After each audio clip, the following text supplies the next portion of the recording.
دارچینی کا استعمال قوت مدافعت کو بڑھاتا ہے۔ دارچینی کا استعمال مختلف قسم کے بیکٹیریا کو ختم کرتا ہے۔ دارچینی کا تیل شدید سر درد کے لیے بہت مفید ہے۔ دارچینی کا استعمال بلڈ پریشر کو کنٹرول رکھنے میں مفید ہے۔ دارچینی کو شہد میں ملا کر کھانے سے پرانی کھانسی ختم ہو جاتی ہے۔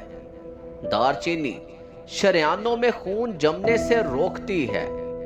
دارچینی کا استعمال گیس کے مریضوں کے لیے نہایت مفید ہے۔ دارچینی کو دودھ میں ملا کر پینے سے بال خوبصورت بنتے ہیں۔ دارچینی کو ہڈیوں کی مضبوطی کے لیے استعمال کیا جاتا ہے۔ دارچینی کا روزانہ استعمال دل کی بیماریوں سے محفوظ رکھتا ہے۔ دارچینی کا استعمال مردانہ امراض کے لیے نہایت مفید ہے۔ روزانہ دارچینی کھانے سے مردوں کی ٹائمنگ میں اضافہ ہوتا ہے۔